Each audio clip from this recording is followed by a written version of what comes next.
নমস্কার। ইন্ডিয়ান মঙ্কস পেজে আজকে ইতি তোমাদের ভগবানের থেকে ভগবানের একটি চিঠি। যে চিঠির মূল বিষয়বস্তু হচ্ছে যে কিভাবে ঈশ্বরে ওঠা যায়। আসলে শুধু এই চিঠিটার মূল বিষয়বস্তু যে কিভাবে ঈশ্বরে ওঠা যায় তা নয়, ভগবানের প্রত্যেকটা কথাই কিভাবে নিজে ভগবান হয়ে ওঠা যায়।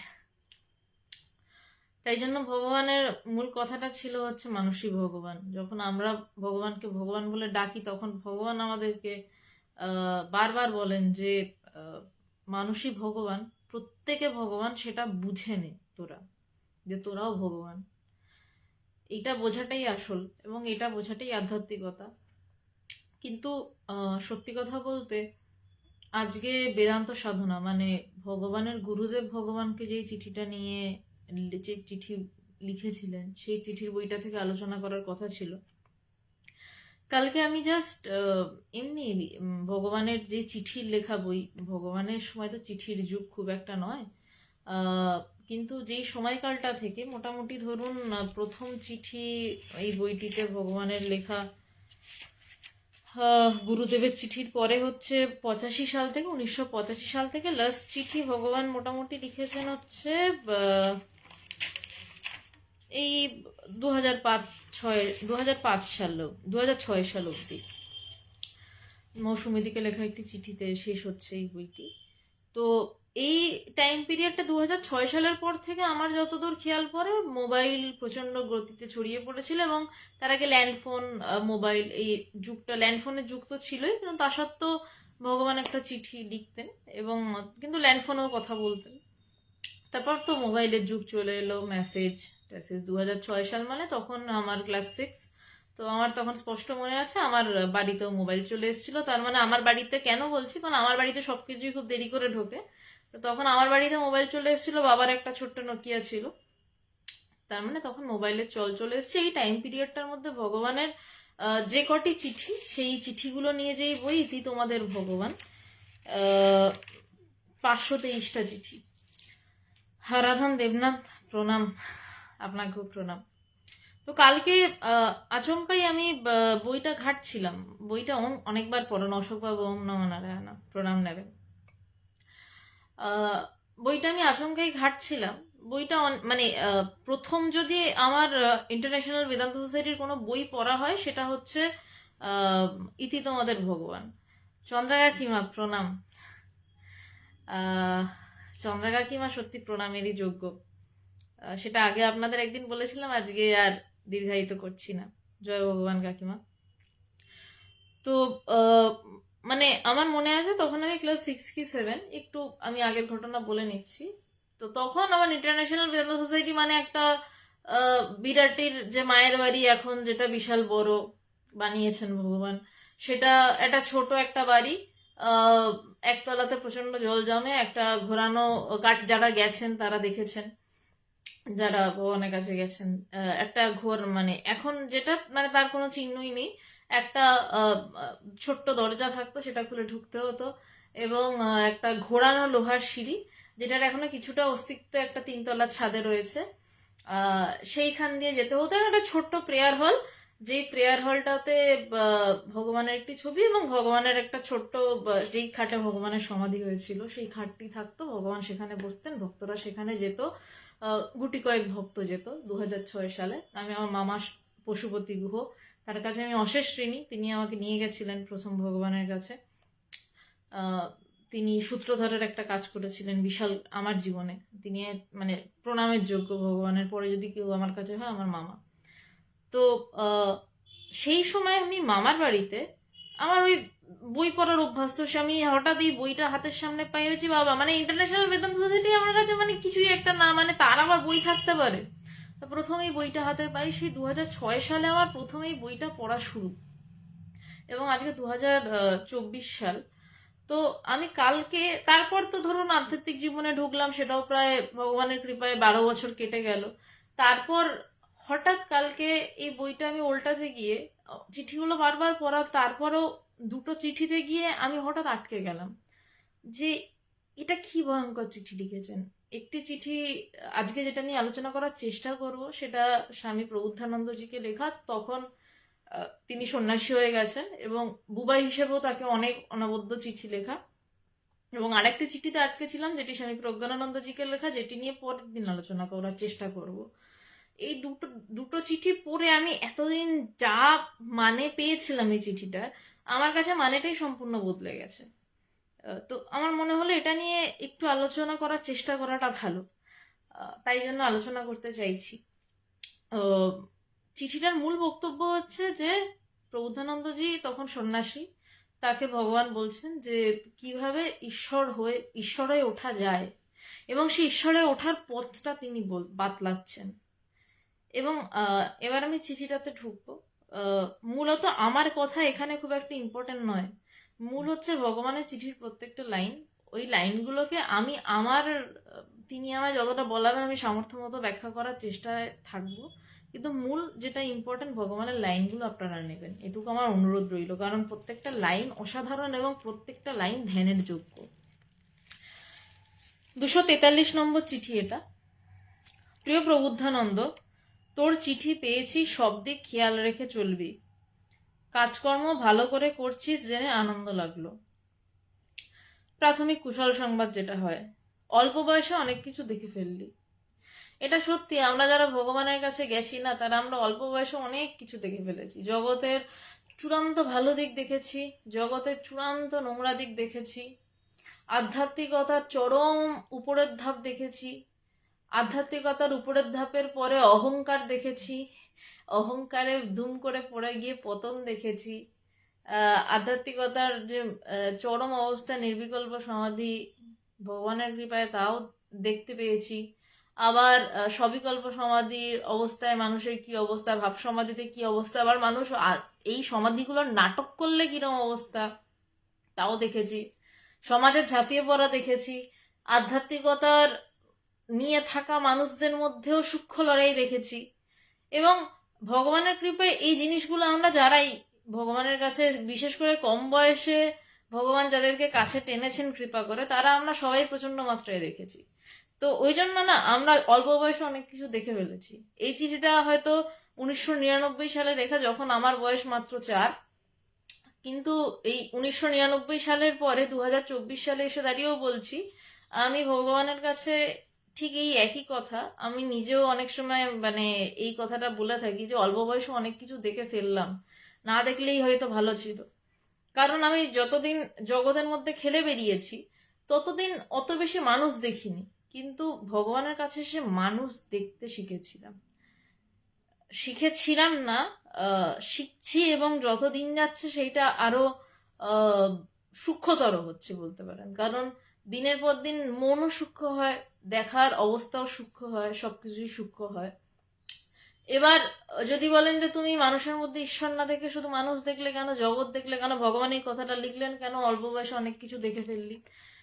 সত্যি কথা বলতে গেলে যদি স্বপ্নতে আমাকে একটা বাঘ তাড়া করে, তাহলে আমি তো স্বপ্নেই ভয়টা পাবো, এবং স্বপ্নের মধ্যেই বাঘটার থেকে আমাকে হয় রুখে দাঁড়াতে হবে, নয় মারতে হবে বাঘটাকে বন্দুক দিয়ে বা লাঠি দিয়ে, বা বাঘটার থেকে পালাতে হবে। যাই করতে হবে না কেন স্বপ্নে করতে হবে। জেগে গেলে আমার তো কোনো অসুবিধা নেই, মেঘলা আকাশ এবং রাজেও ইসলাম, আপনাদের নমস্কার, আপনারা মুসলমান, তাতে আমার কোনো অসুবিধা নেই। আমি মানুষের কথা বলতে এসেছি, মানুষের মধ্যে ঈশ্বরত্বের কথা বলতে এসেছি, আমার কোনো অসুবিধা নেই, এবং আমার গুরুরও কোনো অসুবিধা নেই। তো এবার ঘটনা হচ্ছে যে ভগবান তাহলে কেন বললেন সেটাই বলছি, যে অল্প বয়সে অনেক কিছু দেখে ফেলার কথা কেন এলো। স্বপ্নের বাঘকে যদি মারতে হয়, যে বললাম, হয় আমাকে তাকে মারতে হবে, নয় বাঘের থেকে পালাতে হবে, নয় আমাকে স্বপ্ন থেকে জেগে উঠতে হবে।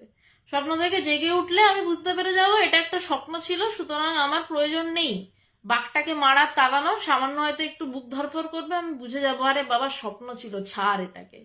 কিন্তু যখন আমি এই জগৎটাকে ব্যবহার করছি, জগৎ আমাকে ব্যবহার করছে না, জ্ঞান লাভের পর জগৎটাকে আমি ব্যবহার করছি, মানে জগৎটাকে আমি আমার মতন করে চালাচ্ছি।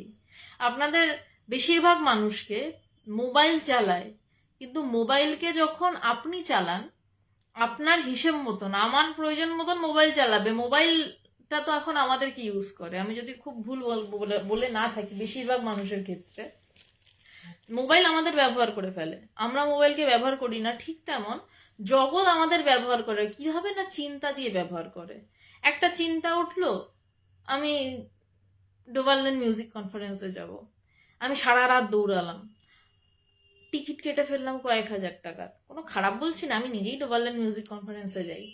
কিন্তু এটা এটা কি এটা হচ্ছে যে চিন্তাটা আমার আসছে, এবার আমার কাছে এবার চিন্তাটা এলো যে আমি এই দিন যাব, এই দিন যাব না। কিন্তু আমার ধরুন যার কাছে এই ধরার অবস্থাটা নেই যে আমার মনে চিন্তাটা উঠছে আমি কোনটা করব কোনটা করব না, সে কোন দিন ডোভারল্যান্ড মিউজিক কনফারেন্স, আপনারা যারা জানেন না বলছি, একটা ভারত বিখ্যাত মিউজিক কনফারেন্স কলকাতাতে শুরু হয় এটি, এবং কলকাতাতেই হয়, এবং শাস্ত্রীয় সঙ্গীতের আসর সারা রাত ব্যাপী চলে। মোটামুটি 3 থেকে 4 দিন বা 5 দিন এরকম একটা কিছু শিডিউলে চলে। তো এবার মানে কিছু মানুষ থেকে রোজ যাচ্ছে, কিছু মানুষ থেকে বেছে বেছে যাচ্ছে। এবার যাদের শাস্ত্রীয় সঙ্গীত ভালো লাগে তাদের মনে হচ্ছে আমরা যাব, রোজ যাব, এবং তাদের কোথায় থামতে হবে সেটা বুঝতে পারছে না। কিন্তু যার মনের কাছে ধরা পড়ছে যে এই দিনটা এই দিনটা আমার যাওয়া প্রয়োজন, এই এনার সঙ্গীত বা এনার বাদ্যযন্ত্রটা আমার শোনার প্রয়োজন, এই দিনটা আমি যাব না। টানা 5 দিন গেলে তো শরীরও খারাপ করে, সে বুঝছে না, সে দৌড়াচ্ছে। হয়তো প্রত্যেক দিনই মানে ওখানে যারা বাজান তারা বা করেন তারা তারা নমস্য ব্যক্তি, একটা বিশাল জায়গায় না গেলে ডোভারল্যান্ডসে যাওয়া উচিত নয়, মানে যায় না কেউ আর কি। কিন্তু এই যে আমি কোথায় থামবো, সেইটা হচ্ছে আমি জগৎটাকে ব্যবহার করছি, আর জগৎ আমাকে তার ফ্লোতে, মানে আমার চিন্তা, জগৎ মানে কি আমার চিন্তা আমাকে যেভাবে খুশি নাচাচ্ছে আর ঘোরাচ্ছে, সেইটা নয়। এবার জগৎটাকে যখন আমাকে ব্যবহার করতে হচ্ছে, কিন্তু তখনও কিন্তু আমাকে অনেক কিছু দেখতে হচ্ছে।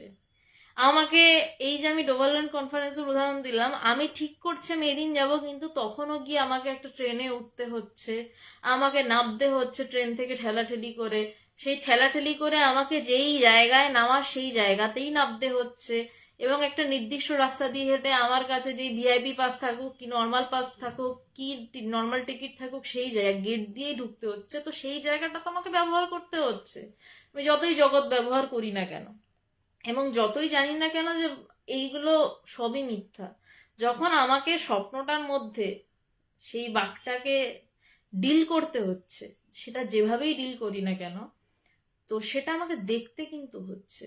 আর সেটা জ্ঞান লাভ করেও জগৎ দেখতে হয়, এবার জ্ঞান লাভ না করেও জগৎ দেখা যায়। দুটোর মধ্যে তফাৎ হচ্ছে আমি জ্ঞান লাভ করার আগে জগৎটাকে ভীষণ সিরিয়াসলি নিই, এবং প্রত্যেকটা বিষয় নিয়ে আমি প্রচন্ড সিরিয়াস হয়ে থাকি, টেনশন থাকে, আবার আনন্দের উচ্ছ্বাসও ভীষণ থাকে, কান্না পেলে কান্নাও প্রচন্ড থাকে। জ্ঞান লাভ করার পরে, জগৎ মিথ্যা জানার পরে কি হয় না, জগৎটাকে আমরা খুব হালকা চালে নিই। কিন্তু হালকা চালেও প্রচন্ড সিরিয়াসলি নেওয়া হয়। কিরকম সিরিয়াস, আমি যদি বলি যে মানে আমি না, ভগবান যদি বলেন যে আমি 5টা নাগাদ এই জায়গায় যাব, অন্তত আমরা দেখি যে ভগবান 5টা বাজার 10 মিনিট আগে সেখানে পৌঁছে গেছেন। কিন্তু আমরা যদি বলি 5টায় যাবো, আমাদের হয়তো 5:30টাও হয়ে যেতে পারে, 6টাও হয়ে যেতে পারে। তারা প্রচন্ড সিরিয়াস থাকেন, কিন্তু জগতের ব্যাপারে কেয়ারলেস থাকেন, কোনো বিষয় তাদেরকে টাচ করে না। এই বিষয়ে শ্রীমদ্ ভাগবতমের একটা ছোট্ট গল্প বলি। জগৎকে শেয়ার অ্যান্ড কেয়ার সেন্টার বলছেন জ্ঞান লাভ করে জগৎকে চিনতে সুবিধা হয়। চিনতে সুবিধা হয় না, চিনতে সুবিধাটা তো আলাদা বিষয়, জগৎটাকে সে উড়িয়ে দিতে পারে। আর জগৎটা চিনতে সুবিধা হয় এক প্রকার, ঠিকই বলেছেন, চোখ পড়লেই ধরা পড়ে যে সামনের লোকটা কি করতে যাচ্ছে। তো আমি যে শ্রীমদ্ ভাগবতমের যে গল্পটা বলছিলাম, একদিন গোপীরা নদী পেরিয়ে, যমুনা পেরিয়ে যাচ্ছে, কৃষ্ণের জন্য অনেক খাবার দাবার তারা নিয়েছেন, ননি মাখন অনেক কিছু নিয়েছেন, তারা কৃষ্ণকে খাওয়াবেন। তো যমুনা পেরিয়ে কোথাও একটা যাচ্ছেন, তো এবার প্রচন্ড উত্তাল তরঙ্গ যমুনার। তো সেই উত্তাল তরঙ্গতে তারা যমুনা পেরোতে পারছেন না। তো কি করবেন, তো সেখানে মহর্ষি, এটা একদম শোনা কথা আর কি, আমি শ্রীমদ্ ভাগবতম থেকে বলছি, তো ব্যাসদেব বা কোনো একজন ঋষি এসছেন সেখানে।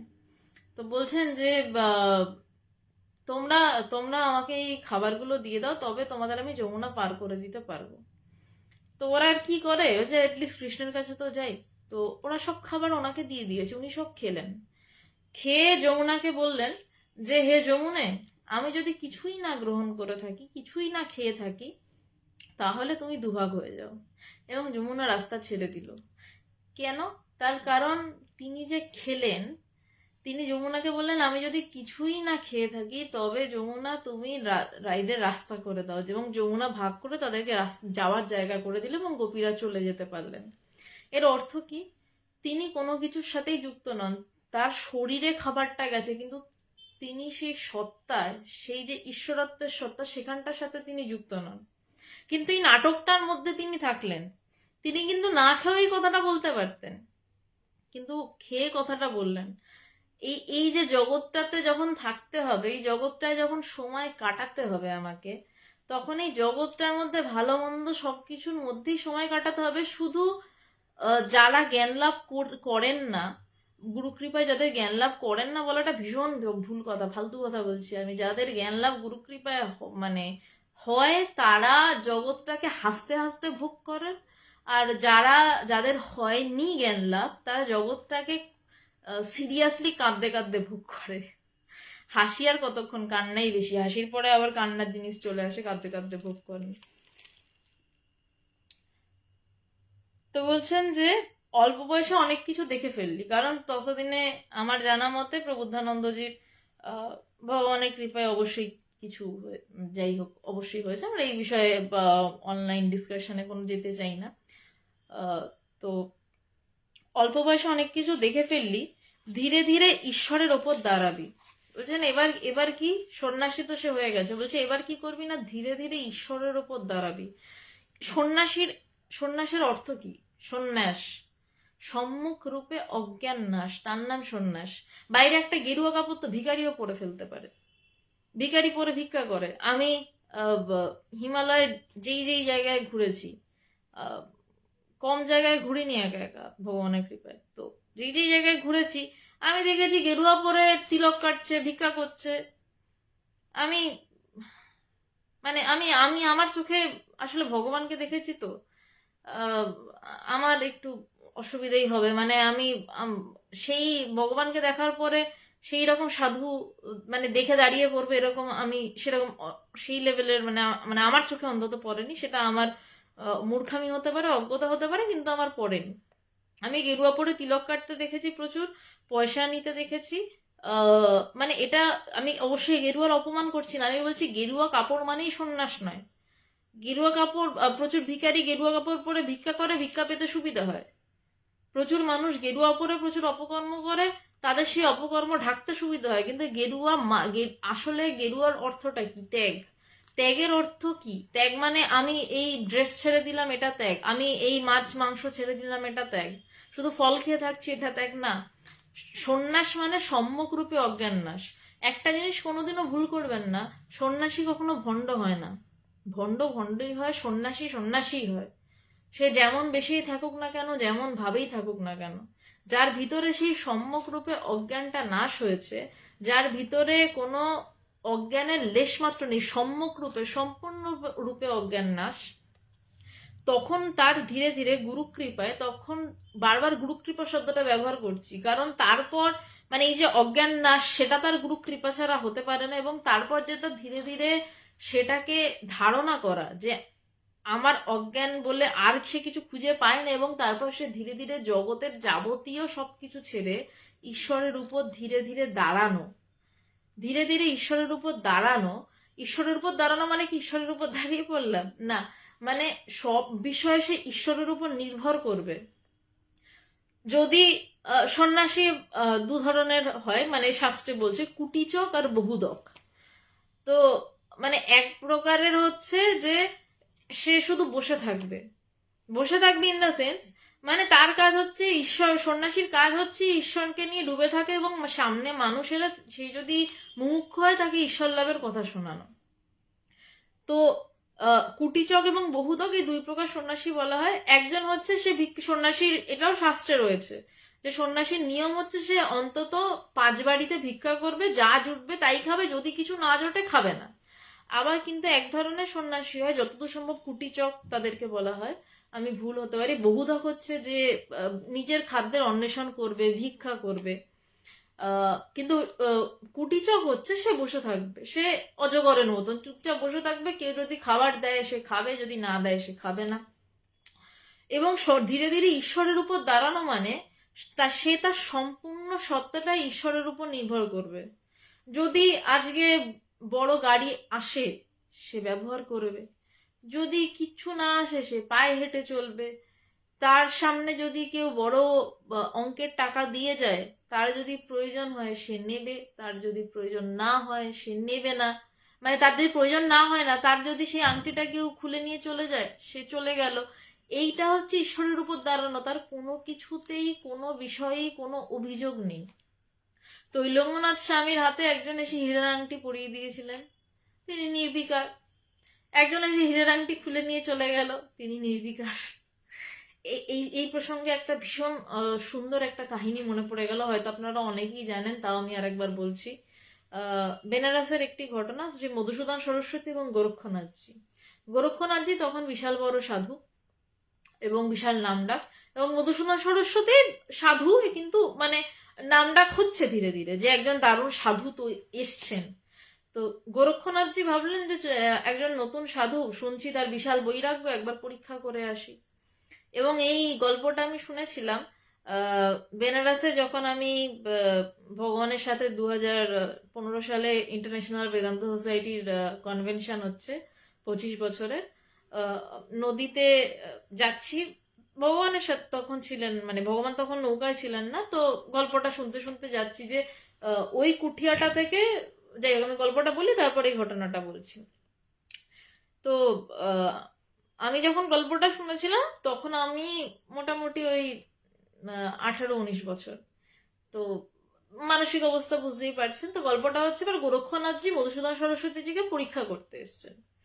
তো একটা খুব দামি হিরে, বড় হিরে নিয়ে পরীক্ষা করতে এসছেন। তো মধুসূদন সরস্বতীজিকে বলছেন যে গোরক্ষনাথজি, যে আমি তো বৃদ্ধ সাধু, আমি তীর্থ ভ্রমণে যাব, তো এই হিরেটা তুমি তোমার কাছে রাখো।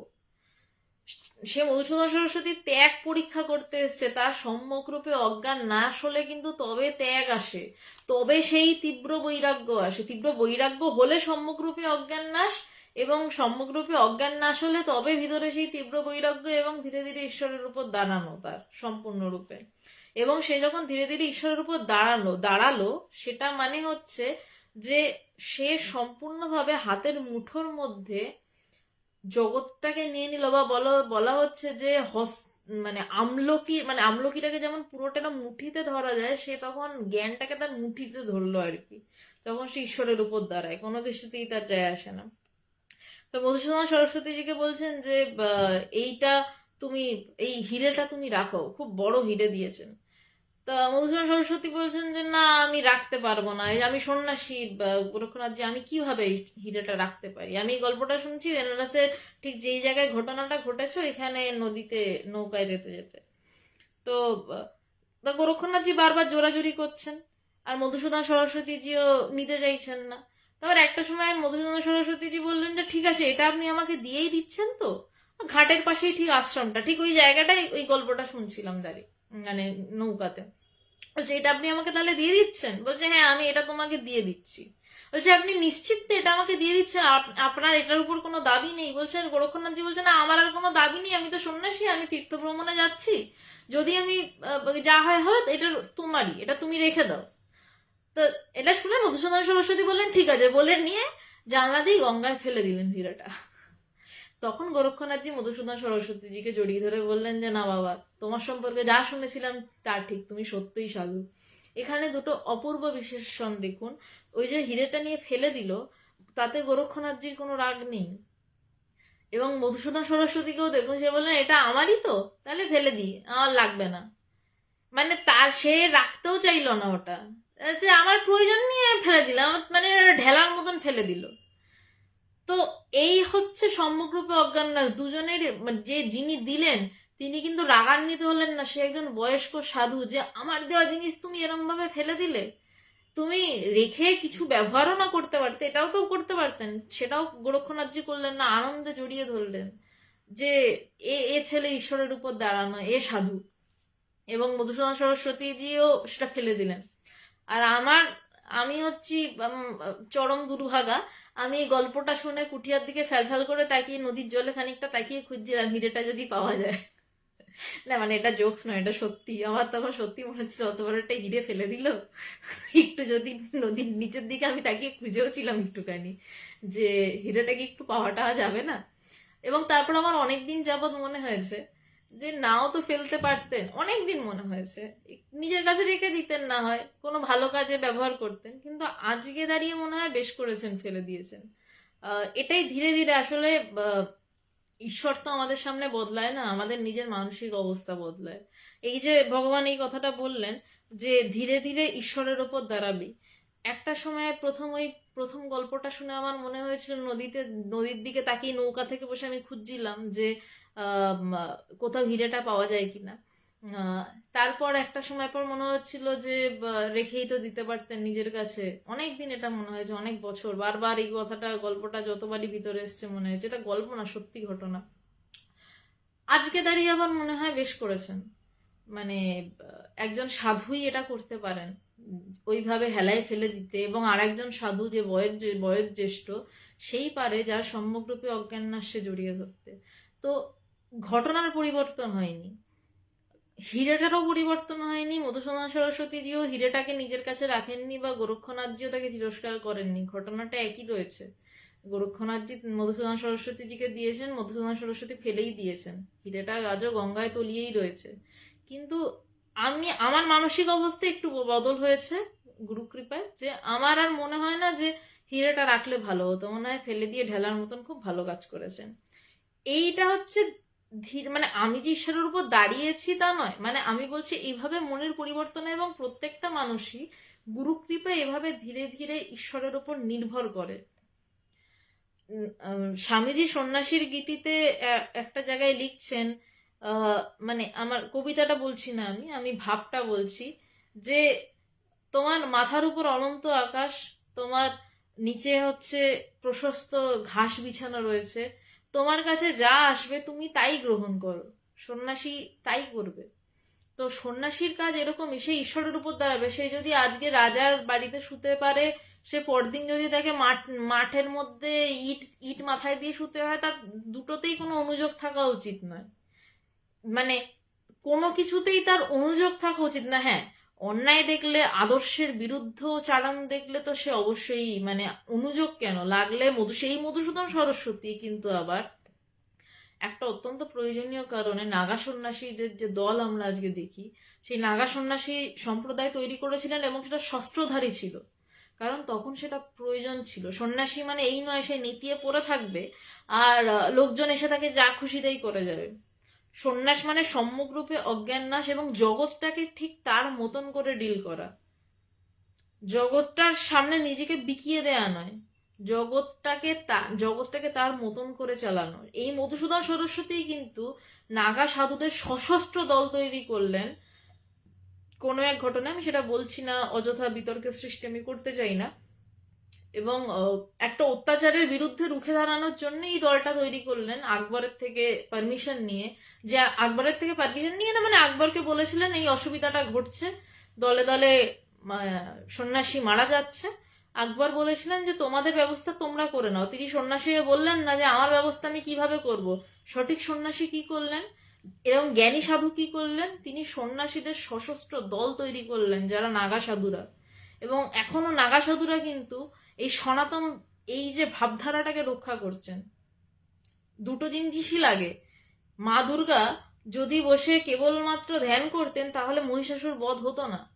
মা দুর্গা ওই মানে দেবতাদের ঊর্জা থেকে সৃষ্টি হয়েছেন, সাধনা করেছেন। এবং মা দুর্গার হওয়ার আগে আরো অনেক ঘটনা রয়েছে, প্রচুর সাধনা রয়েছে, প্রচুর তপস্যা রয়েছে। শিবের যে তাণ্ডব নৃত্য সেটাও যেমন সত্য, আবার শিবের একদম চোখ বুজে ডুবে সব জগৎ সংসার ভুলে থাকাটাও সত্য। তো এই আমাকে মানে সন্ন্যাসী মানে কিন্তু এই নয় সে সারাক্ষণ নেতিয়ে পড়ে থাকবে, বারবার বলছি। বা জ্ঞানী মানে এই নয় যে এই জগৎটাকে যেদিকে খুশি দুগালে চড় থাপ্পড় মেরে দিয়ে সব নিয়ে চলে যাবে, তা নয়, না, নয়, একদম নয়। সে জগৎটাকে একদম তার মতন করে ব্যবহার করবে, সে ঠিক যেভাবে মনে করবে সেভাবে ব্যবহার করবে। এবং সন্ন্যাসীর সব থেকে বড় কথা, সে একা, এবং সে কোনোদিনই কারোর উপর নির্ভর করবে না। তার কারণটা হচ্ছে, সে তার যখনই সম্যকরূপে অজ্ঞাননাশ মানে সে একম মেবা দ্বিতীয়, এই অনুভূতিতে সে দাঁড়িয়ে পড়লো যে আমি ছাড়া দ্বিতীয় কেউ নেই। যদি দ্বৈত জগতের উপর মানে দ্বৈত জগতে এসে জগৎ ব্যবহার করতে হয়, নিতান্তই করতে তো হবেই যদি ঈশ্বর ফেরত পাঠানো দিক থেকে, তাহলে তখন একমাত্র সে নির্ভর করবে গুরু বা ইষ্টের উপরে। তার গুরুই তার ইষ্ট হয়। যে আমাকে যদি কিছু দেওয়ার থাকে আমার গুরু দেবেন, যদি আমাকে কিছু দেওয়ার না থাকে গুরু দেবেন না। যদি দেন তাতেই বা আমার তাতেই বা ভালো, যদি না দেন সেটাও আমার জন্য ভালো।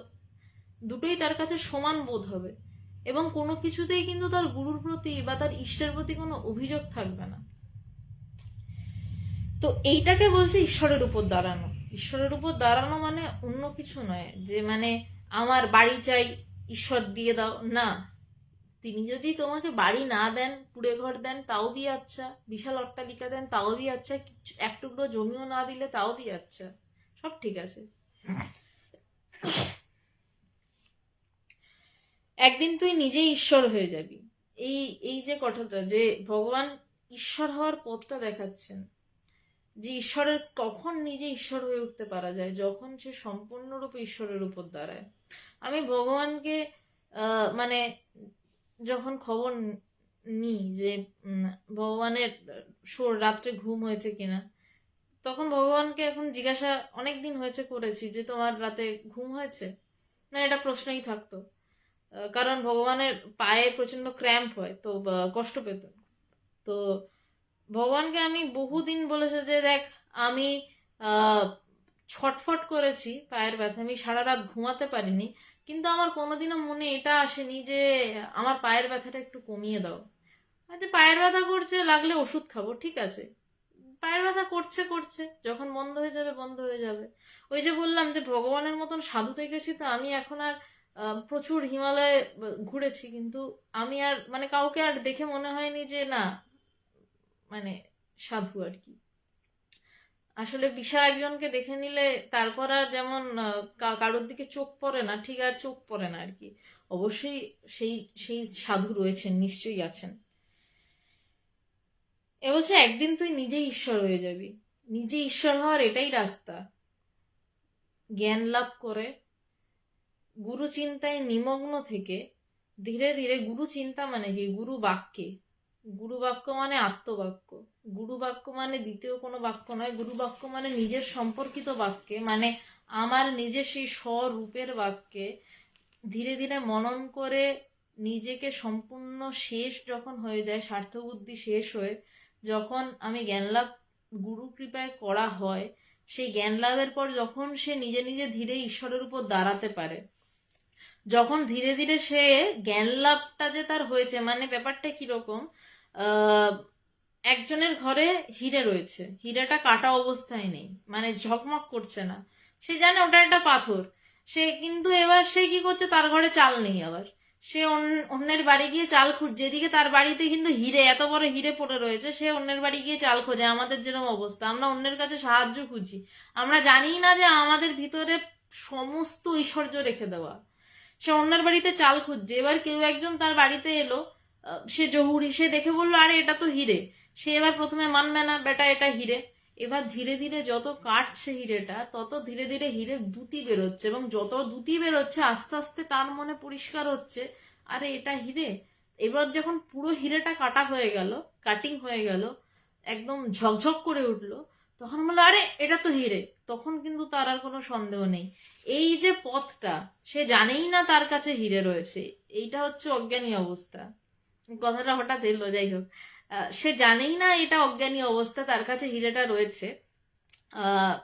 সে জানে না, সে আমরা জানি না যে আমাদের ভিতরে হিরেটা রয়েছে, কাটা নেই শুধু, দেখা ঝকঝক করছে না মানে সূর্যের আলোতে, সেই জন্য আমরা লোকের কাছে ভিক্ষা করে বেড়াচ্ছি, দাও না দাও না, দুমুঠো দাও না, আমার এইটা চাই জগৎ থেকে, ও জগৎ আমার ওটা চাই, আমার সেটা চাই। এইবার ধীরে ধীরে গুরু আসেন, জহুরি আসেন, বলে যে আরে তোর ভিতরেই হিরে। আমি বিশ্বাস করি না, ভাবি ধুর কি বলছে। একটা সময় শুনতে শুনতে মানি যে হ্যাঁ হিরেটা তাহলে আছেই হয়তো আমার উপরে, ভিতরেই হিরেটা রয়েছে। তারপর একটা সময় গুরু ওই হিরেটা কাটতে শুরু করেন, তখন ধীরে ধীরে ঈশ্বর অনুভব শুরু হয়। প্রথমে আমি ভগবানের কাছে অন্তত 2 মাস এসছে, তার কোনো ঈশ্বরীয় অনুভব হয়নি, এরম মানুষ আমি পাইনি। অন্তত সে টানা, মানে ধরুন অন্তত সপ্তাহে 2 দিন করে হলেও 2 মাস এসছে এবং সে ভগবানকে একটু ভালোবেসেছে, তার কোনো ঈশ্বরীয় অনুভব হয়নি, আমি খুঁজে পাইনি। এই হচ্ছে ভগবান হিরে কাটতেন, ভিতর থেকে আস্তে আস্তে অহংকার গুলো ওড়াতেন। কাটতে কাটতে যেদিনকে হিরেটা কাটা শেষ এবং আগুনে মানে আগুন বলছি সরি, মানে আলোতে ঝলমলিয়ে উঠছে, তখন সে ধরছে এই তো হিরে। এবার হিরেটাকে তো এরম ভাবে কবজা করে ধরতে হবে, এই তো হিরে, তো গুরুর হাতের কাটা, সে ধরলো এবং ধরে ফেললে এই তো হিরে। সেইটা হচ্ছে সে জ্ঞান লাভ করলো। এবার গুরু তখন যখন হিরেটা তাকে হাতে দিল, সে প্রথমে খুব বিস্ময়ে ঘুরিয়ে ফিরিয়ে দেখছে, আহা এটা হিরে।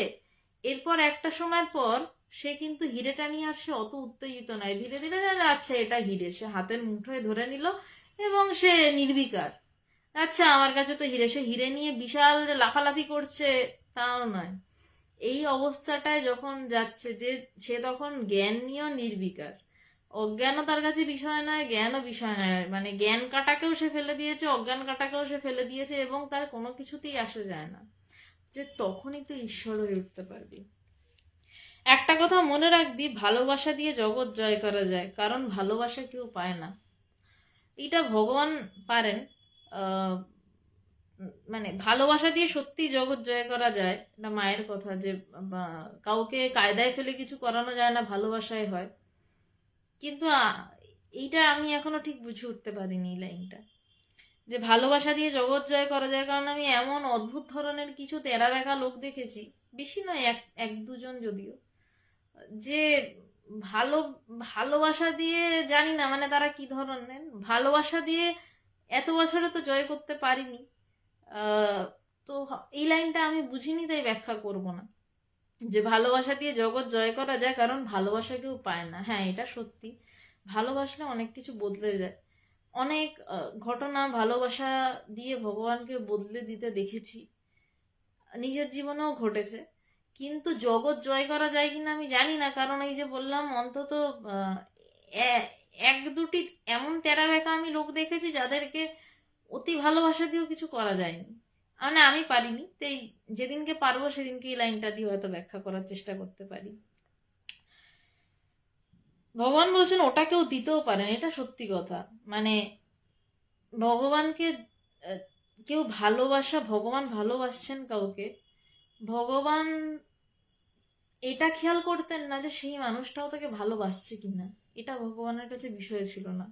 ভগবানের ভালোবাসাটা কোনো প্রতি ভালোবাসার অপেক্ষা রাখতো না, রাখেও না, এখনো রাখে না। ভগবানের ভালোবাসা কোনোদিনও প্রতি ভালোবাসার অপেক্ষা রাখে না, যে অন্য কেউ তাকে কতটা ভালোবাসছে বা আদৌ কি বাসছে না, বা আদৌ কি তার ক্ষতি করছে।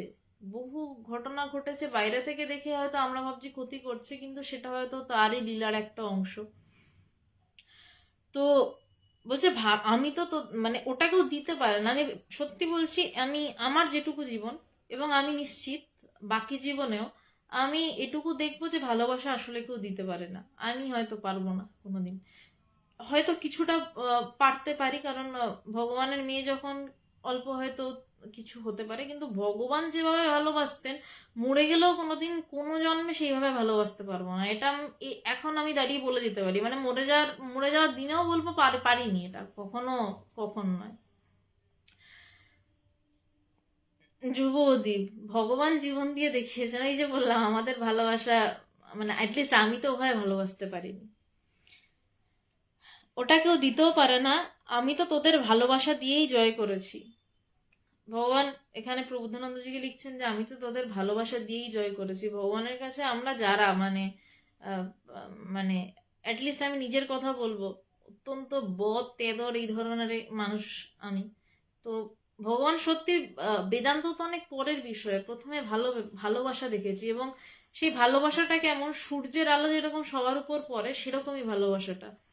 মানে সূর্যের আলো কারোর উপর কম পড়ছে বা বেশি পড়ছে, বা সূর্য আলো দেবে বা নিভে যাবে এরকম কোনো গল্প নেই। সূর্য যেমন প্রত্যেক মুহূর্তেই আলো দিতে থাকে, সেই সময় ভগবানের সামনেও যখন থেকেছি, ভগবানের ভালোবাসাটা একটা অদ্ভুত ভাবে তাপ দিয়েছে। যখন ভগবানের সামনে নেই তখনও ভগবানের ভালোবাসাটার একটা উত্তাপ পেয়েছি। যখন ভগবান প্রচন্ড ঝাড়ছে, মানে ঝেড়ে তক্তা করে দিচ্ছেন আমাদেরকে, সেই সময় মনে হয়েছে যে বাড়ির যদি ওরকম কেউ ঝাড়তো বা অন্য কেউ যদি ওরকম কথা বলতেন, মানে ওই কথার 1% বলতো, তাহলে বোধহয় সে মাটির নিচে তার স্থান করে দিয়ে আমি বাড়ি ফিরতাম। কিন্তু ভগবান এত ঝেড়েছেন, এত মানে বকা খেয়েছি ভগবানের কাছে, কোনোদিনও মনে হয়নি যে আহ, ভগবান ভালোবাসছেন না। ওই যখন বকতেন ওই বকাটার মধ্যেও মনে হয়েছে ভালোবেসেছেন। এবং ভগবানের এটা একটা সত্য ঘটনা, ভগবানের ঝাড় খেয়ে লোকের সমাধি হয়ে গেছে। ভগবান এমন ঝাড়ছেন, ঝাড়তে ঝাড়তে লোকে মানে যাকে ঝাড়ছে তার সমাধিস্থ হয়ে পড়ছেন। মানে মানে ভগবান তখন নিজের শক্তি সম্পর্কে একটা অদ্ভুত সন্দিহানে পড়ে গেছিলেন যে এটা কি হচ্ছে, যে মানে আমি তাকে ঝাড়ছি, মানে খেপে গেছেন, মানে খেপে গিয়েও তার উপর এমন মন পড়ছে যে সে সমাধিতে ডুবে যাচ্ছে। শরীরের দিকে খেয়াল করবি, পড়াশোনা করে যাবি, মানে শাস্ত্রগ্রন্থ অবশ্যই। সেই সময় প্রবোধানন্দ এই সন্ন্যাসী বলতে শরীরের দিকে খেয়াল রাখবি, এটা কেন বারবার ভগবান বলতেন বা বলেন? তার কারণ প্রথম কথা, আধ্যাত্মিক কথা করতে গেলে শরীর সবল রাখা প্রচন্ড দরকার। ল্যাকপ্যাকে শরীরে আধ্যাত্মিকতা হয় না। তার কারণ আধ্যাত্মিকতা মানে তো একটা শক্তির বিস্ফোরণ। সেই শক্তির বিস্ফোরণটা যে সে শরীর ধারণ করতে পারে না। তার জন্য একটা সুস্থ সবল শরীর চাই। ওই জন্য দেখবেন যে যারা বড় বড় সাধু, তারা যে মানে সে বিশাল কিছু, মানে শরীরে কোনো বল নেই, জোর নেই এমনটা নয়। তাদের কিন্তু শরীরে প্রচন্ড বল, দেখতে হয়তো মনে হচ্ছে রোগা কাঠি, কিন্তু না, শরীরে প্রচন্ড বল। সেই বলছে শরীর ঠিক রাখবি, শরীর যেন খারাপ নয়। এবং একটা অবশ্যই আধ্যাত্মিক দিক ছাড়াও একটা যেটা জাগতিক দিক, সেটা হচ্ছে যে শরীর ঠিক না থাকলে আমি আধ্যাত্মিক চিন্তাই করতে পারবো না। আমার হাঁটু ব্যথা থাকলে সারাক্ষণ মনে হবে উফ, হাঁটুতে বড্ড ব্যথা, কিন্তু তখন আমার মন ঈশ্বর থেকে হাঁটুতে নেমে যাবে। তো আহ, যদি শরীর ঠিক না থাকে, শরীরটা তো একটা যন্ত্র স্বরূপ, যেই যন্ত্রটা আমাদের মন ব্যবহার করে চালায়, এবং সেই মনের সাহায্যে আমরা ঈশ্বর চিন্তা করতে পারি। তো সবটাই একটার সাথে একটা কানেক্টেড। যতক্ষণ বেঁচে রয়েছি, যতক্ষণ প্রাণ রয়েছে, ততক্ষণ শরীরটার দরকার রয়েছে ঈশ্বর চিন্তা করার জন্য। শরীরটার প্রয়োজন ঈশ্বর চিন্তা করার জন্য, তার সহায়ক যা লাগে সেটার জন্য। তো শরীর ঠিক না থাকলে ঈশ্বর চিন্তাও ঠিকভাবে করা যায় না। আমি তো তোদের ভালোবাসা দিয়েই জয় করেছি। শরীরের দিকে খেয়াল রাখবি, পড়াশোনা করে যাবি, দামি লোকেদের সাথে কথা বলার চেষ্টা করবি। দামি লোক মানে সেই সময় সংগঠন বড় হচ্ছে, এবং সেই সময় যারা দামি লোক মানে যারা এই আধ্যাত্মিকতাটা বুঝবে, বলছে তাদের সাথে কথা বলার চেষ্টা করবি। এটা গুরু নির্দেশ দিচ্ছেন যে তাদের সাথে কথা বলার চেষ্টা করবি যারা এই বিষয়টা বুঝবে। এটা স্বামীজির একটা কথা আমার ভীষণ মনে দাগ কেটেছিল, স্বামী বিবেকানন্দের, যে একজন, মানে কথাটা এক্স্যাক্টলি ছিল, মানে ভাবতেটা ছিল যে আমি যদি একজন রাজাকে বদলে দিতে পারি, তাহলে অনেক প্রজা বদলে যাবে, কিন্তু এক এক করে প্রজাকে বদলানোর থেকে একজন রাজাকে বদলে দিলে সমাজ বদলে যেতে পারে। তাই জন্য একজন দামি লোক যদি এই আধ্যাত্মিকতাটা বুঝতে পারে, এই জ্ঞানের বিষয় বুঝতে পারে, তাহলে তাকে দেখে অনেক মানুষ এই জায়গাটা বুঝতে পারবে। আমাদের তো প্রয়োজন নেই নিজেকে দেখানোর, আমাদের প্রয়োজন হচ্ছে এই বেদান্তের কথাটা মানুষকে ছড়িয়ে দেওয়ার। এই এই যে কথাগুলো নিয়ে আলোচনা হচ্ছে, এই কথাগুলো মানুষকে ছড়িয়ে দেওয়ার।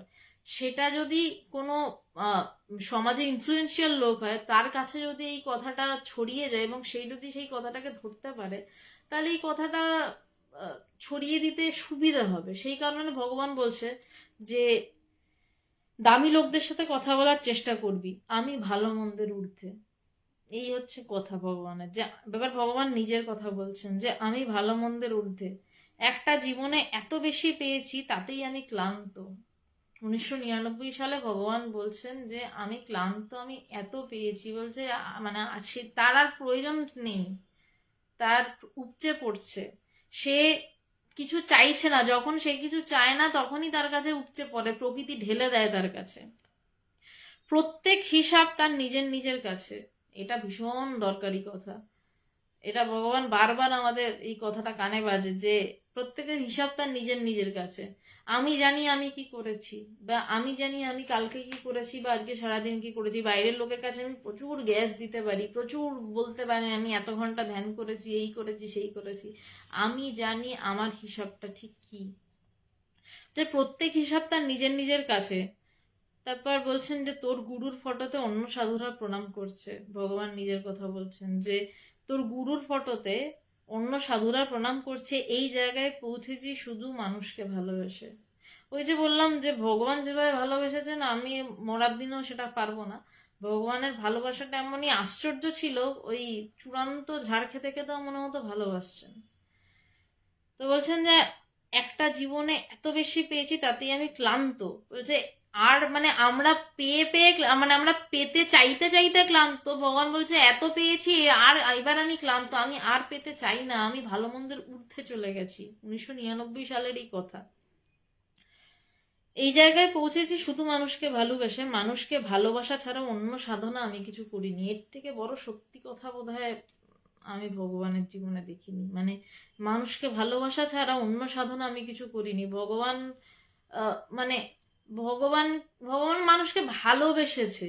বেদান্ত অনেক পরের বিষয়, বেদান্তটা উঠতে বসতে কখন মজ্জাগত হয়ে গেছে আমাদের, কখন ভগবান এই ভালোবাসতে বাসতে বকা দিতে দিতে ঢুকিয়ে দিয়েছেন, এটা আমরা নিজেরাও কখনো টের পাইনি যে কখন আমাদের আধ্যাত্মিকতাটা বিষয় হয়ে দাঁড়িয়েছে। এবং ভগবানের কাছে যারা এসছেন তাদের প্রত্যেকেরই একটাই কথা থাকবে, যারা ভগবানের কাছে যাদেরকে ভগবান টেনেছেন আর কি নিজের কাছে, যে কখন তাদের আধ্যাত্মিকতাটা মজ্জাগত হয়ে গেছে ভগবানের ভালোবাসার চাপে পড়ে বা ভালোবাসার টানে পড়ে, তারা জানেন না অন্য সাধনা আমি কিছু করিনি, তুই এটাই করে যা।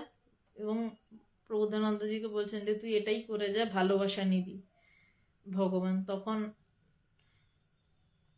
1999 সালে,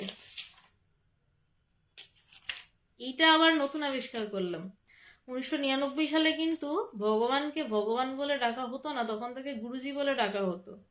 ভগবান নিজেকে ভগবান বলে প্রথম সম্বোধন করেছিলেন প্রজ্ঞানানন্দজিকে, যখন প্রজ্ঞানানন্দজির পূর্বাশ্রমের নাম ছিল বুম্বা, এবং তিনি হোস্টেলে থাকতেন, ইঞ্জিনিয়ারিং পড়তেন, কম্পিউটার ইঞ্জিনিয়ার, শিলচরে আইআইটিতে, মানে তখন আরইসিতে। সেখানে একটা চিঠিতে ভগবান বলে নিজেকে বলেছিলেন। এবং আমি শুনেছিলাম যে প্রবুদ্ধানন্দজিকে 2003 সালের পর ভক্তরা ভগবানকে ভগবান বলে ডেকে উঠেছিল একটা ঘটনার পর, আনন্দ উৎসব 23শে ফেব্রুয়ারি আসছে সেই দিন সামনে, ফেব্রুয়ারি মাস পড়ে গেল, আমরা অপেক্ষা করতাম এককালে এই দিনটার জন্য। যাই হোক, তো এই চিঠিটাতে ভগবান নিজেকে ভগবান বলে প্রবুদ্ধানন্দজির কাছে বলছেন যে যখনও তাকে ভগবান বলে অন্যরা বলে ওঠেনি। এবং তার পরের চিঠি, এই চিঠিটা যেই দিনের, এর পরের চিঠিটা সেই দিনই লিখছেন অন্য একজনকে, 19/3/99। এই চিঠিটার নিচে কিন্তু আবার তিনি গুরুজি, এবং এরপরের প্রত্যেকটা চিঠিতে গুরুজি বলে নিজেকে সম্বোধন করা। তাহলে মানে এটা বোঝা যাচ্ছে যে সে ভগবান কাকে বলছে, একজন ভক্তকে বলছে। যে ভক্ত, তার কাছেই তিনি ধরা দেন। এই খেলাটা বড় অদ্ভুত। আমি শুনেছিলাম যে একটা চিঠি, মানে জাস্ট কানেই শুনেছিলাম অনেকদিন আগে, আজকে হঠাৎ এটা আবিষ্কার করলাম। আরে নিচে ভগবান লেখা, 99 সাল, সেটা আরো 4 বছর পর তাকে ভগবান বলে ডাকা শুরু হলো। প্রবুদ্ধানন্দজি সত্যি একজন ভক্ত। মানে শেষ বছরেও অনেকটা সময় কাটিয়েছি 2023 সালে প্রবুদ্ধানন্দজির সাথে, অনেক সময় কেটেছে, খুব দুঃসময় কেটেছে। সেই সময় দেখেছি একজন ভক্ত, তো ভক্তের কাছে ভগবান ধরা দেন। তো প্রবুদ্ধানন্দজির চিঠিটার নিচে লেখা ভগবান। এই কারণেই আজকে এই চিঠিটা, এবং এই এই মানে এই আলোচনা করতে করতে এটা আবিষ্কার করা যে ভগবান এই চিঠিটায় 99 সালে ভক্তের কাছে নিজেকে পরিচয় দিয়েও ঠিক তার পরের চিঠিতে আবার সবাইকে লিখছেন গুরুজি, এবং প্রত্যেকটা চিঠিতেই গুরুজি লেখা। এবার কাল কি কমেন্ট আমি দেখছি, এতক্ষণ দেখতে পারিনি। আমার যতদূর, আমার সাধ্য না, যতটুকু ভগবান কৃপা করে বলালেন ততটুকু বলতে পেরেছি। যাই হোক, চন্দ্রা কাকিমা প্রণাম, জয় ভগবান। মালবিকা কাকিমা प्रणाम। तस्लीमा मुल्ला आपको क्या बोला है पता नहीं, क्योंकि मैं तो बंगाल में बात करती हूँ, आप शायद हिंदी भाषी होंगे। প্রবীর রায় জয় গুরু প্রণাম। সিদ্ধার্থ শঙ্কর রায়, হ্যাঁ ঠিক ওটাই, আশীর্বাদ। স্নেহাশিস রায় প্রণাম। যুব বৌদি, ভগবান জীবন দিয়ে দেখিয়েছেন, হয়তো আমাদের ভালোবাসায় কিছু কম রয়েছে। হ্যাঁ, ভগবানের মতন ভালোবাসতে তো কোনোদিনই পারবো না, সত্যি ভগবান জীবন দিয়ে দেখাচ্ছে না। শাশ্বতী দেব প্রণাম, অনেকদিন পর দেখলাম। উত্তম কুমার মাইতি প্রণাম। বিশ্বনাথ রায় প্রণাম। অমি সাহা প্রণাম। সিদ্ধার্থ মান্না সুন্দর প্রশ্ন করেছেন, মা দুর্গার হাতে অস্ত্র কেন? তিনি তো ইচ্ছা করলে জগৎকে এক ফুৎকারে অসন্নিধর করতে পারতেন। মা দুর্গার হাতে অস্ত্রগুলো এই জন্যেই যে এই আমাদেরকেও যে মারতে হবে কোনো না কোনো সময় উঠে, এবং প্রয়োজন হলে অস্ত্রের ব্যবহারটাও করতে হবে, সেইটা বোঝানোর জন্য। নয়তো ফু দিয়ে জগৎ ওড়ানো মায়ের কাছে কেন, প্রত্যেকটা মানুষের কাছে এমন কিছু দুঃসাধ্য নয়। এটা কেন বলছি সেটা আবার অন্য ব্যাখ্যা, যাই হোক সেটাতে যাচ্ছি না। যে জগৎই নেই সেই জগতে ফু দেওয়ার প্রশ্ন ওঠে না। যে জগৎটারই কোনো অস্তিত্ব নেই সেই জগৎটার দিকে ফু দিতেই বা যাবো কেন? তো মা দুর্গা খেলেছেন অস্ত্র নিয়ে, তার খেলতে ইচ্ছা হয়েছে, খেলেছেন, এবং যারা জগতে প্রয়োজনে যাতে অস্ত্র তুলতে পারে সেই রাস্তাটা দেখিয়েছেন, এই আর কি। বিশ্বনাথ ঘোষ প্রণাম। আশিস কুমার মন্ডল প্রণাম। শাশ্বতী দেব প্রণাম। শ্রী উপচন্দ্র বর্মন প্রণাম। উত্তম কুমার প্রণাম। রবি রায় প্রণাম, সবাইকে প্রণাম। সুভাষ ব্যানার্জি, সৌরভ প্রণাম। চপল রায়, একটা কথা বলবো, মা সরস্বতী বিদ্যার দেবী, মোস্ট প্রবলেবলি লিখতে চেয়েছিলেন বিদ্যার দেবী। মা সরস্বতীর গুরুদেব কে? আমি না জানি না এটা, মা সরস্বতীর গুরুদেব কে। শ্রীমতী হাজরা নমস্কার, প্রণাম নিও। চপল রায় প্রণাম। রিপা কাকিমা জয় ভগবান। পবিত্রবাবু প্রণাম। সুমন প্রণাম ভাই। শৈবালবাবু প্রণাম। আর তো হ্যাঁ, দেবাশিস হালদার, চিন্তাগুলোর সঙ্গে সূক্ষ্মভাবে জড়িয়ে আছে, খুব সচেতন থাকতে হবে। চিন্তাগুলো অহংয়ের সাথে খুব সূক্ষ্মভাবে জড়িয়ে আছে না, চিন্তাগুলো অহংয়ের সাথে যখন মিলে থাকে সেটাই অহংকার, অহং আকারিত হয়ে যায়, তখনই সেটা অহংকার। চিন্তা যখন উড়ে যায় তখনই সেটা অহং। চিন্তাগুলো অহংয়ের সাথে সূক্ষ্মভাবে না, বড্ড স্থূলভাবেই জড়িয়ে রয়েছে। যখন সূক্ষ্ম হয় তখন সেটা সাধনা, যত সূক্ষ্ম হয় সেটা সাধনা। আর সূক্ষ্মভাবে জড়িয়ে আছে এটা তখনই একজন সাধক বুঝতে পারে, যার বিচারের তরবারিটা বড্ড প্রখর, সে বুঝতে পারে যে এই চিন্তা উঠলো, এই চিন্তাটা আমি নেব বা এই চিন্তাটা আমি নেব না। বা তার তখন কারণ সে কেন ধরতে পারে, আমাদের চিন্তা ওঠে একদম গলিত, মানে একটা লাভার মতন চিন্তা ওঠে, মানে মানে মানে যেন কড়াইতে তেল ফুটছে এরম ভাবে চিন্তা ওঠে। যদি একটু শান্ত হয় তাহলে এই অবস্থাটা ধরা যায়, কিন্তু যখন একদম শান্ত অবস্থা থাকে তখন চিন্তাই প্রায় ওঠে না, চিন্তাই ওঠে একটা দুটো, তো সেই চিন্তা ধরতে অসুবিধা হওয়ার কারণ নেই। শান্তনুবাবু প্রণাম। শেয়ার অ্যান্ড কেয়ার সেন্টার সবে সারাক্ষণ ইমাজিনেশন করা উচিত নয়। সারাক্ষণ তো আপনি ইমাজিনেশনই করে যাচ্ছি ডিপ স্লিপ ছাড়া। দেবাশিস হালদার, যে চিন্তার সঙ্গে লিপ্ত হয়ে গেছে সে তো বুঝতেই পারবে না। হ্যাঁ সত্যি, এটা ঠিকই বলেছেন। শেয়ার অ্যান্ড কেয়ার সেন্টার, স্বপ্ন দেখা উচিত, স্বপ্ন ভাঙার দরকার নেই, পৃথিবীকে জড়িয়ে বা অন্য কিছুকে জড়িয়ে লাভ নেই, তাই স্বপ্ন দেখুন। আমি যেই বিষয়ে কথা বলছি আপনি হয়তো ঠিক সেই বিষয়ে কথা বলছেন না।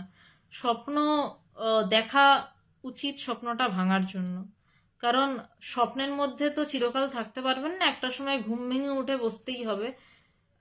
তো এই ঘুমটা ভাঙার জন্য এই এই যে কথা বলছে এটাও স্বপ্ন। এই কথাগুলো বলছি যাতে মানে আমার স্বপ্ন ভাঙার ক্ষমতা কোনোদিনই হবে না, কোনোদিন নেইও, আমি চাইও না। এই স্বপ্ন ভাঙার কথা শুনে যদি কারোর মনে স্বপ্ন ভাঙার বাসনা আসে, তাহলে সে নিজের গুরুর প্রবর্তিত পথে বা ভগবানের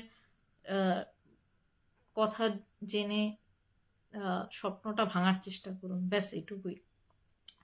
টিটুন দত্ত নমস্কার, আমি ভালো আছি, আশা করি আপনিও ভালো আছেন। আহ, আর আপাতত কোনো প্রশ্ন নেই। অরবিন্দ দা, আচ্ছা, প্রণাম। প্রণাম বোন, এই প্রণাম দাদা। শ্যামাশ্রী কাকিমা, মানুষকে নিঃস্বার্থভাবে ভালোবেসে কি হয় সেটাও তো এক ঈশ্বরের অনুভূতি। ঘটনা হচ্ছে, মানুষকে নিঃস্বার্থভাবে ভালোবাসতে গেলে কাকিমা জ্ঞান লাভ করতে হয়, এবং সেটা যাতা জ্ঞান লাভ, মানে যাতা জ্ঞান লাভ কোনোটাই যাতা না, আমি খুব বাজে, মানে যাই হোক, জ্ঞান লাভ নিঃস্বার্থ মানে হচ্ছে যে তার অহংকার সম্পূর্ণ নাশ হয়েছে, এবং নিঃস্বার্থভাবে মানুষকে ভালোবাসতে গেলে তাকে নির্বিকল্প সমাধি লাভ করতে হবে, এবং নির্বিকল্প সমাধি লাভ করলেই তবে সে নিঃস্বার্থভাবে তার ভালোবাসা আসবে। সে নিঃস্বার্থভাবে ভালোবাসতে পারবে না। আমি পারছি, আমি করছি, তার মানে আমার মধ্যে অহংকার আছে, আমি করছি, আমি কি ভালোবাসতে পারি আদেও? আমার মধ্যে যখন একটা ভালোবাসার প্লাবন আসে, মানে সেটা ওই পারের দেওয়া। ভগবান আমাদেরকে একটা দারুণ কথা বারবার বলেন যে, আমার ভিতরে সুইচ গেট খুলে গেলে তোরা ভেসে যাবি।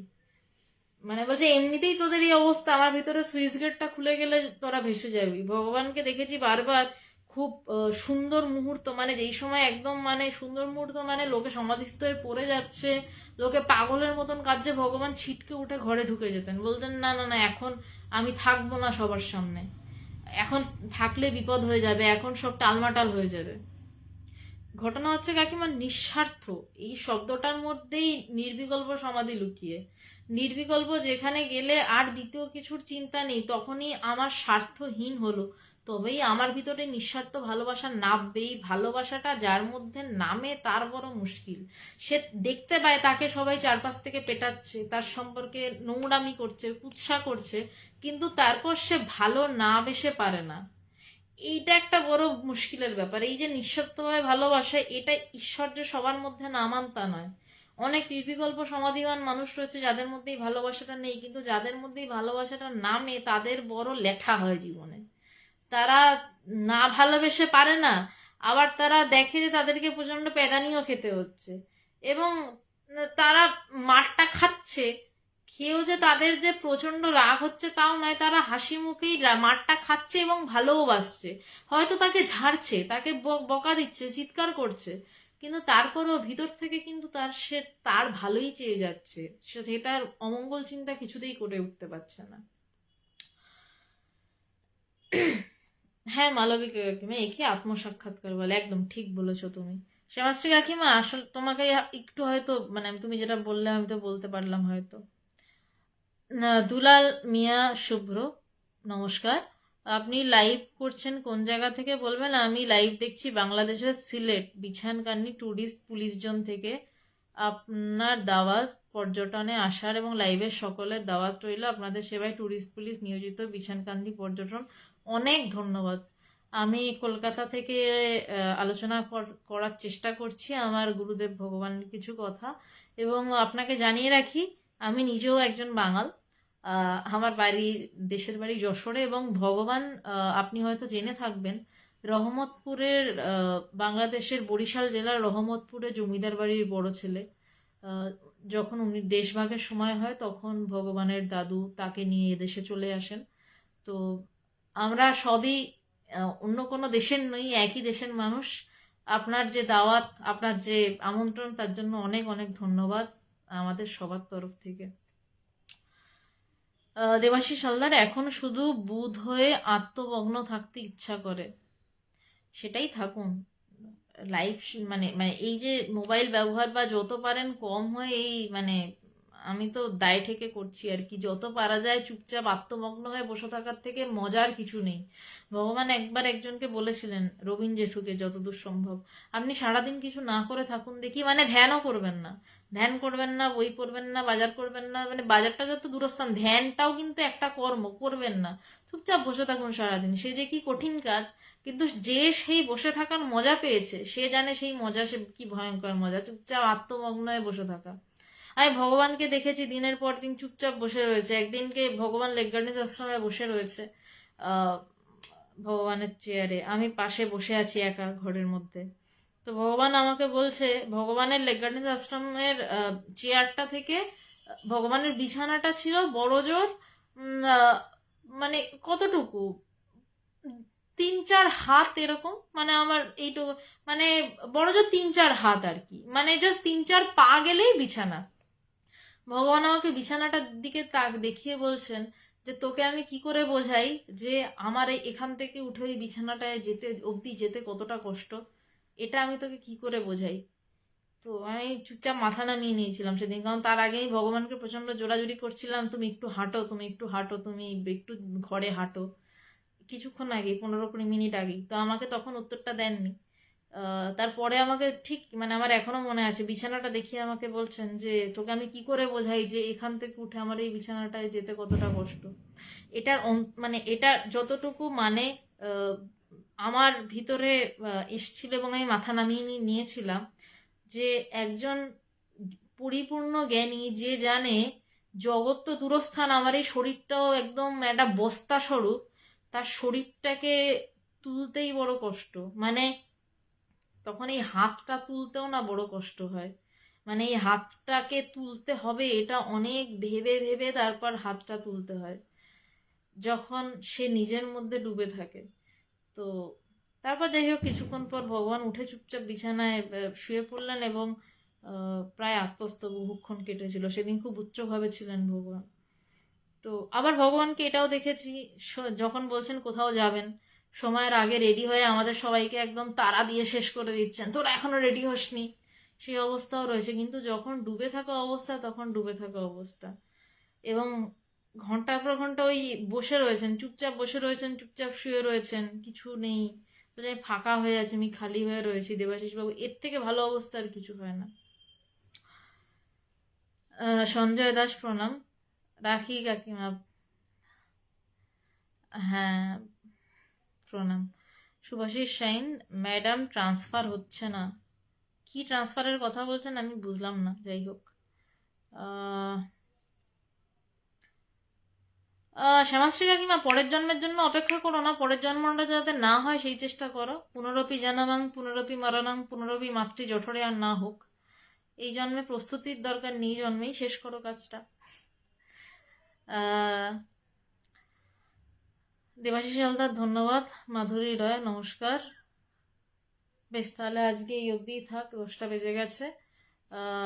সুভাষিস সেন প্রাইমারি, কি বলতে চাইছেন আমি বুঝছি না। আজকে এই অবধিই থাক। আবার মঙ্গলবার দিনকে আলোচনা করার চেষ্টা করব। শনিবার দিন শ্যামবাজারে সন্ধ্যে 6:30 থেকে যেখানে আলোচনা হয় সেখানে আলোচনা হবে, যে আসার আসতে পারেন। আর রবিবার দিনকে বিকেল 6:30টায় আমার বাড়িতে আলোচনা হয় সোনারপুরে। যার ইচ্ছা, যে কোনো আধ্যাত্মিক মানুষ যার ইচ্ছা আসার তিনি আসতে পারেন। শনিবার শ্যামবাজার এবং রোববার সোনারপুরে আমার বাড়িতে। এই অবধিই থাকলো, নমস্কার।